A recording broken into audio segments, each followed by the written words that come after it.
The Addiction Podcast, Point of No Return. Hello, and welcome to the Addiction Podcast, Point of No Return. My name is Joni Siegel, and I'm the host for this podcast. Today's episode is in the 250s, and I don't know exactly which one, but I will tell you that we are closing in on the end of 2021. We are into December. And once again, I'm going to give you my pitch that if you or someone that you know and love has a substance abuse problem, please don't wait until after the holidays to get into treatment or to get your loved one into treatment. Do it now. Drug addiction is not going to take a holiday, and it's not going to be pretty if you or someone that you love is addicted. You need to get them into treatment, or you need to get yourself into treatment.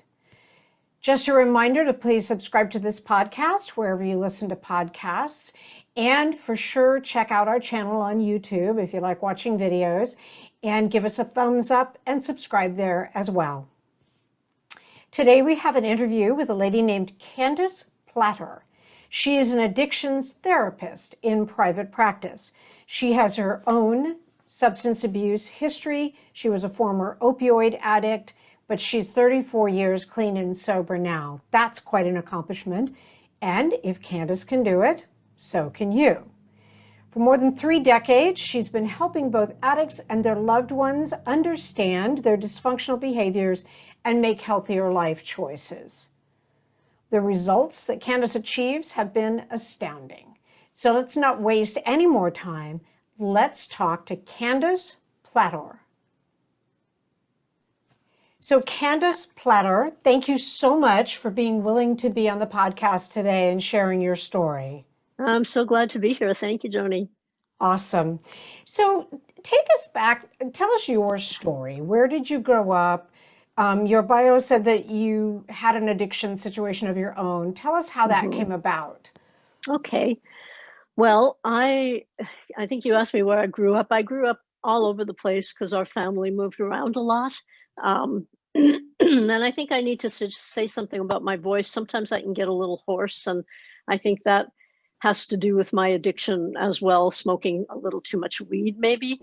But I'll do my best to not be too hoarse. Sounds fine. Okay, so I was actually born in Brooklyn, New York. And I lived there till I was about 5, and then our family moved and we just kept moving. I graduated in New Orleans, graduated high school in New Orleans. So we just were all over the place. And, I as a child, and even a bit later than that, I was very healthy. I never had any problems with my health. I had all the usual childhood things that everybody else has, but I was fine. And then when I was in my early 20s, I was about to get married, and I was living in Canada at the time. I live in Vancouver now, and I was in Calgary at the time. And my fiance was an American citizen, and his visa had run out, so we were going to the States. I was a dual citizen, so we packed everything that we had into a Volkswagen van. Remember those Volkswagen vans? Oh yeah. Yeah. And we started driving across the continent, and everything was fine until one day we went for lunch at a roadside restaurant, and I started getting very sick, very, very sick. And I thought that I had food poisoning. Those were the symptoms. But those symptoms never went away. And by the time we got to Maryland, if you can think about going from one end of the continent to another in a Volkswagen bus with food poisoning symptoms. Oh my goodness. Not such a fun time. So by the time we got there, I was so sick, and it was in the early 70s, and nobody really knew what was wrong with me. They told me it was all in my head. The doctors didn't know what to do. And finally, I was diagnosed with Crohn's disease. I was actually misdiagnosed with colitis for a year and given the wrong medication, which didn't help at all. But then I was diagnosed with Crohn's, and I've now had Crohn's for close to 50 years. And Crohn's is one of those really debilitating, painful, difficult to manage illnesses that doesn't, they say it has no known cause. I kind of disagree with that, but they say it has no known cause and it has no known cure. So I still have it to this day, but it's so much better because I've learned over the years how to take care of myself and have chosen to do that. But in the beginning, oh, I was sick every day. I needed surgery after surgery. The doctors didn't know what to do with this young woman who was in tears all the time and depressed and in pain. And so what they did is they gave me a lot of addictive medication. There's the solution that doesn't work ever. And it's unfortunately some doctors are still doing that. And that's a little, shall we say, infuriating to me, but at that point, that's really all they knew to do in their defense. They just didn't know what to do. So they gave me benzodiazepines, which is Valium, Ativan, those kinds of drugs. They gave me lots and lots of opioids. They gave me codeine and Demerol and OxyContin and morphine, and anybody's body would become addicted to those substances. It's just how those drugs are. And addiction was not on the radar at that time, certainly not the way it is today, certainly not. I had no idea that I was going to get into any kind of trouble taking those medications. So I just, I'm a good girl. I did what the doctors told me to do. I took the medicine, and if you fast forward about 15 years to the mid to upper 80s, I guess I'll back up and just say that those substances are depressants in the human system. And I was taking so many of them day after day, week after week, month after month, year after year, all the time. I was on these depressants. And I was also smoking pot, so which helped a lot in terms of the symptoms. And I liked the feeling of being high, I'll admit it, So that's a depressant as well. Anytime I drank, that was a depressant as well. So about 15 years later is when I reached my point of no return. I just want to make an editorial comment here. I have to do this, Candace. For being in the amount of pain and distress that you were in with the Crohn's disease, when you say, I liked being high, I don't find fault with that. Do you know what I mean? It's like, I remember very clearly having been sick for an extended period of time and telling my husband we were going to a wedding and I intended to get roaring drunk because I'd been sick for so long. And here you are, you're a young person with that type of disease. I just had to make an editorial comment there that, Thank you, I probably would have gotten high too. Yeah. Thank you. I really appreciate that. And, I have forgiven myself for many things over the years, but that's one of them. But I was an addict in the making because I enjoyed the feeling. And my life blew apart with this illness. It just did. So in 1987, I'd been taking everything for about 15 years, and I was so depressed. I was so, I don't even have a word for it aside from depressed. I thought about suicide, and I thought seriously about suicide, and I scared myself around that. I knew I had enough pills to do it. I knew I could time it so that nobody would find me in time. I was developing a plan. I had the method, the means. And one day I just I just thought, I'm going to do this. I didn't know what else to do. I just didn't want to live this way anymore. I didn't really want to die, but I didn't want to live the way I was living. And instead of taking the pills, what I decided to do was make a phone call. And I called the Vancouver Crisis Center. And somebody there saved my life. I don't even know who that person was. I don't remember whether it was a man or a woman, but somebody somebody listened to me. Somebody took me seriously. And that person made a suggestion for me to go to a suicide counseling center the next day, which I did. I'm not even sure how I got myself there, but I did. And they suggested that I sign myself into a psych ward in a local hospital. And so that's what I did, because I was actually afraid that if I wasn't in a place where somebody would take my clothes and I couldn't go out and do stuff, I was afraid that I might kill myself. So I spent about a month in a psych ward. And what an experience that was. And I started to get the counseling I needed. And I met a couple of people there who were also trying to come off drugs and alcohol. I didn't even realize at that point that that's what I needed to do. So I met these two people, and they were going to Narcotics Anonymous meetings every day at noon across the street at the nurses' residence. So I started going with them.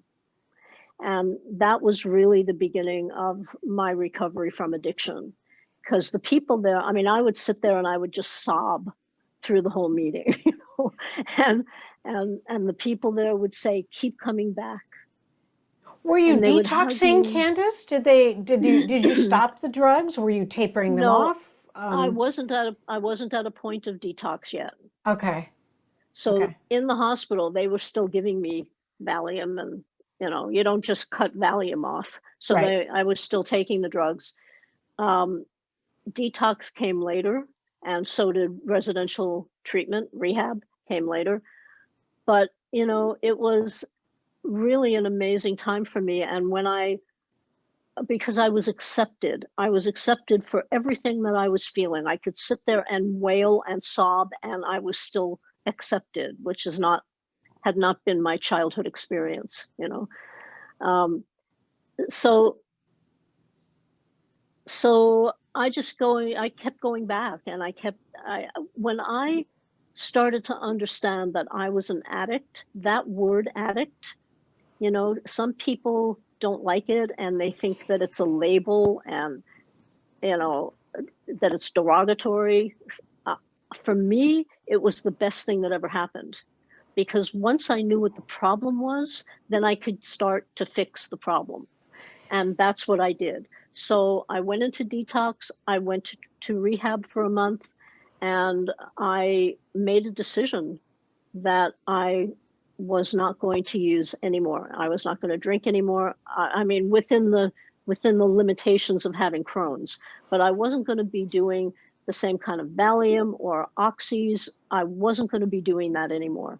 And I was going to figure out another way to live my life. And when I was in my 8th month of recovery, I had 8 months clean and sober, I had to have more surgery for my Crohn's. In order for me to even recover a little bit, there were pieces that needed to be taken out. And so it was major slice and dice kind of surgery. Yeah. And I was really, really looking forward to getting my 1-year cake in Narcotics Anonymous. I wanted my 1-year cake. I'd worked hard for it, and I wanted it. And there I was in the hospital. And I had had surgery before many times, and I knew how painful it could be. So I let them know I was an addict, and I thought it was in my chart. I woke up on a morphine drip that I had control over with just a push of a button.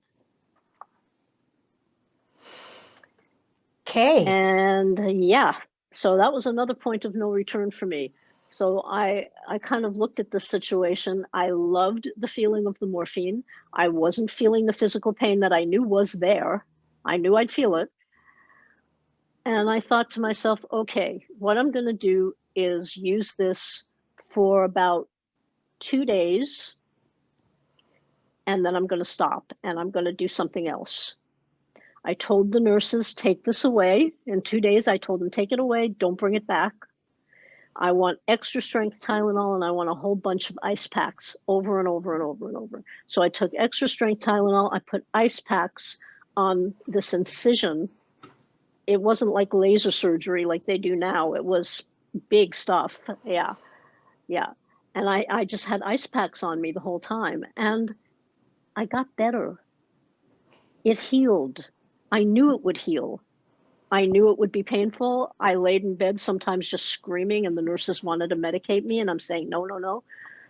And I took my 1-year cake, and today I'm 34 years clean and sober, and I've never relapsed, and I've found other ways to deal with Crohn's, and I've found other ways to deal with life, which is the real thing that we have to do. And now I work I work in the addiction field.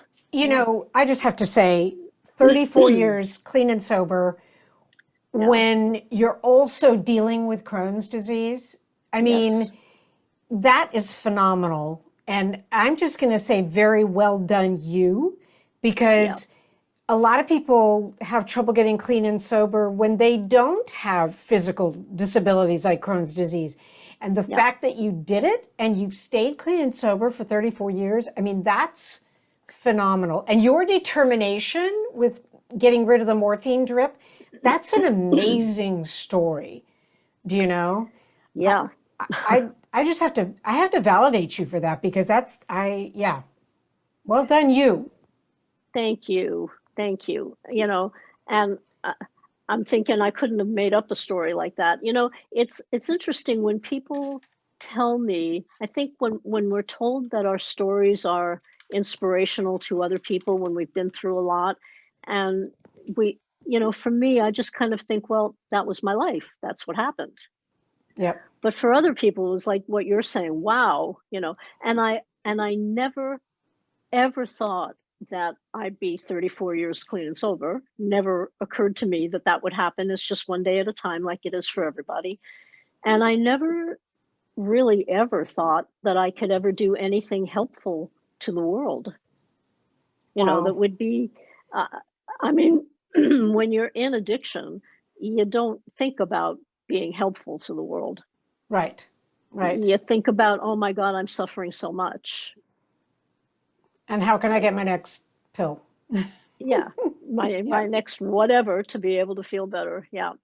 But feeling better this way, the way I feel now about myself, the self-respect and the self-trust that I have now after doing my inner work for as long as I have, it's so much better than being high. It's just so much better. And you know, you hit the nail on the head, and we've talked about this over and over again on the podcast. Drugs are the solution. They're not really the problem. And you have to come to terms with, what is the problem? What was there before? What are the issues that underlie the addiction? And I think so often people don't understand that. You are listening to the Addiction Podcast, Point of No Return.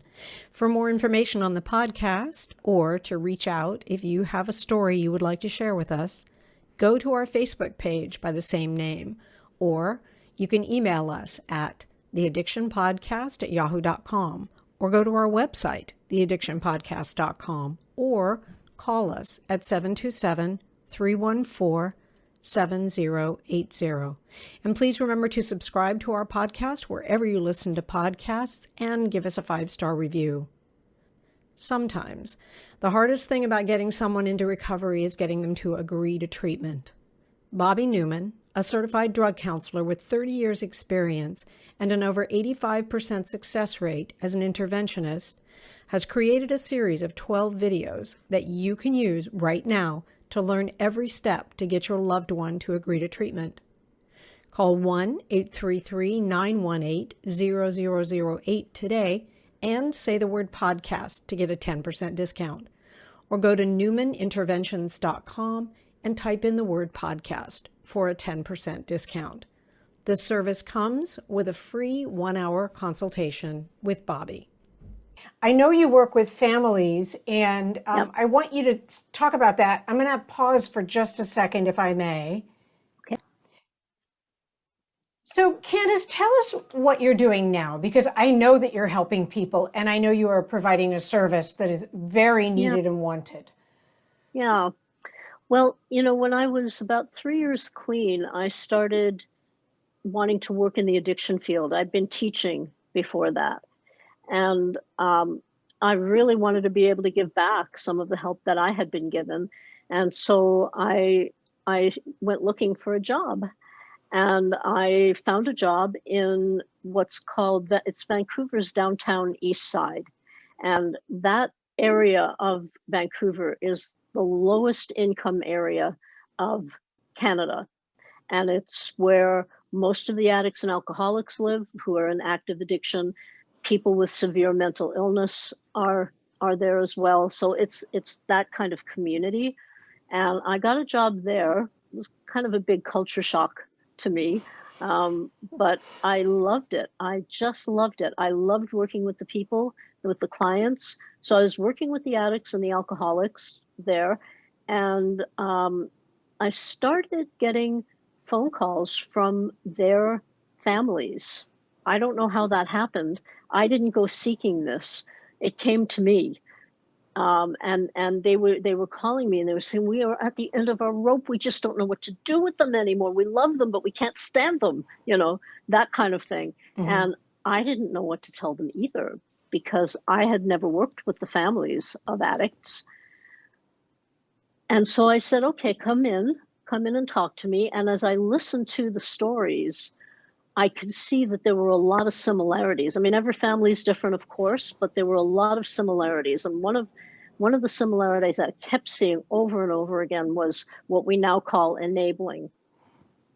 Yep. And so people were giving money to their addicts, even though they knew where the money was going to go.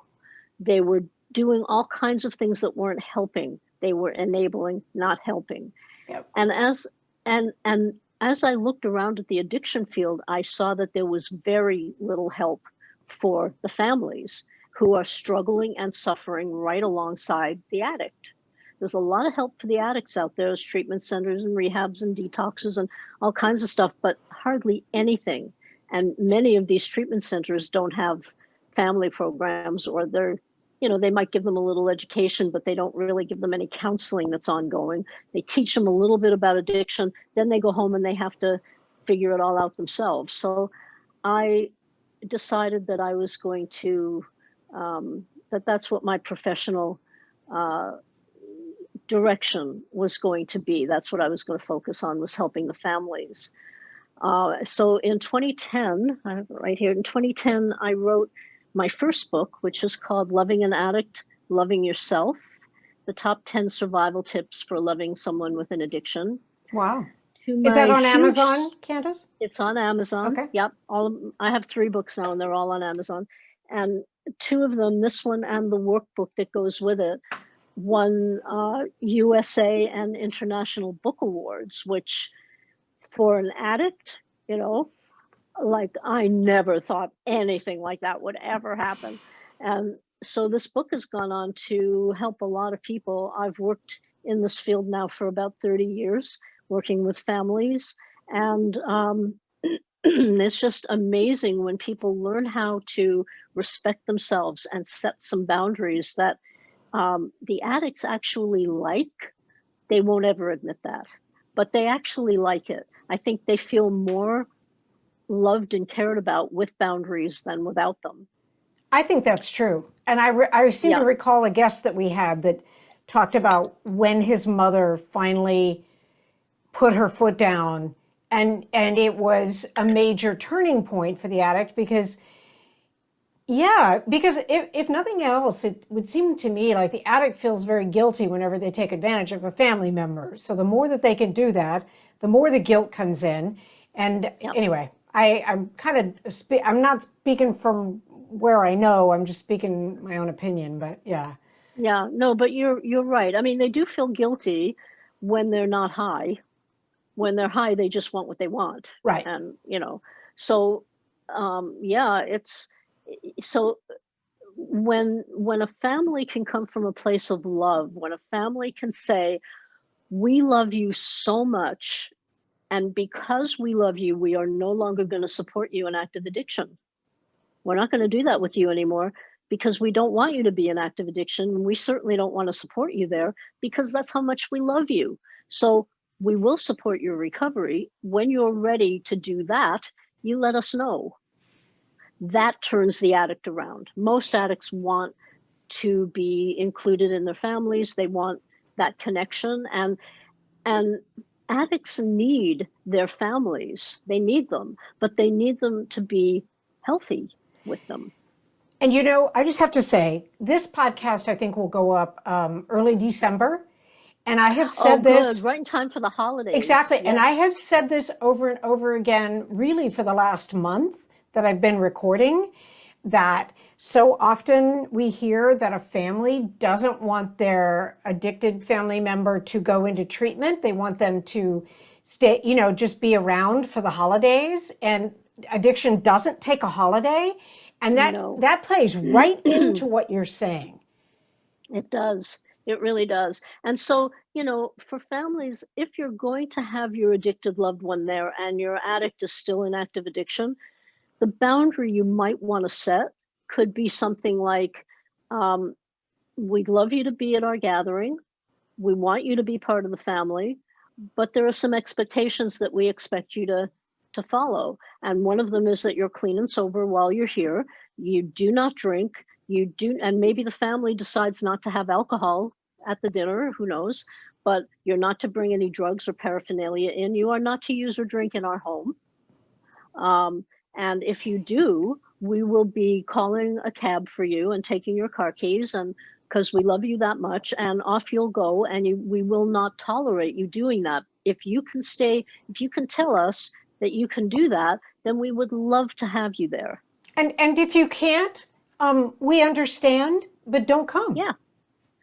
Don't come or expect to be shown the door when, you decide to make a different choice. Because it's like you said, addiction is a symptom. It's a symptom of what's going on underneath. But I don't see addiction as a disease. I know a lot of people do. I have a medical disease and I know the difference. Yeah. So I can't just say, I'm not going to have Crohn's anymore. I wish I could. Yeah. But I can say that I'm not going to have addiction anymore, because underneath all of it, addiction, being in active addiction, is a choice that people are making. We don't choose to become addicted, but once we are, when we're in active addiction and our lives are unmanageable and it's, we're a mess, it's a choice. Should I stay or should I go? And that's the bottom line. Thank you.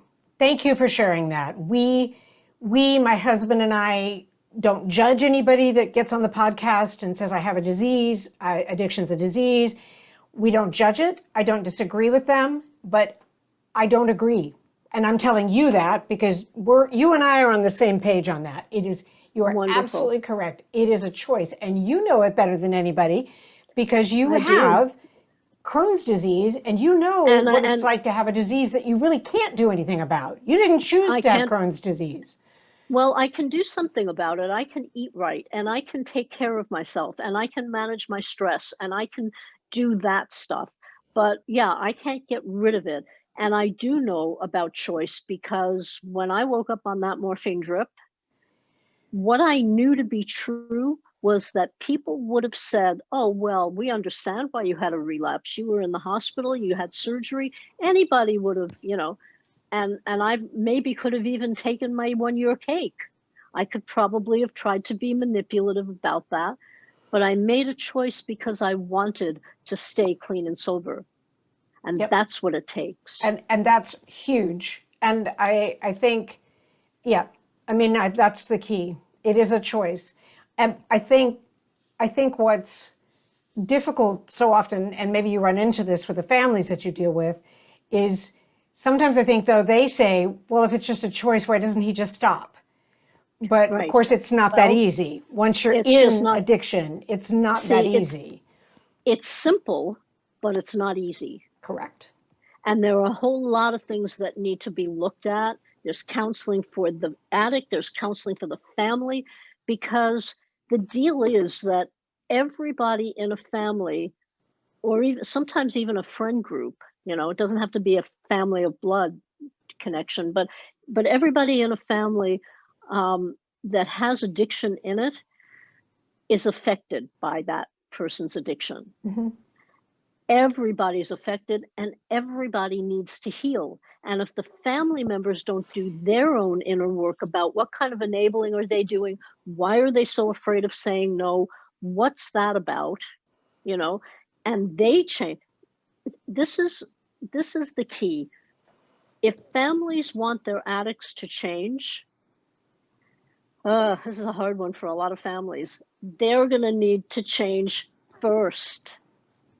Because the addict isn't going to go to them and say, please set some healthy boundaries for me, you know, and they're not going to say thank you for setting healthy boundaries. They'll punch a hole in the wall instead.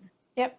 Right. So the family needs to understand what they're doing and how to stop that. And that's what I do with families. And once that's being done, the addict takes notice and starts to say, uh-oh, maybe I better start changing some stuff. Yep. And then recovery in a family is so possible. Yep. It's Candace, so healable.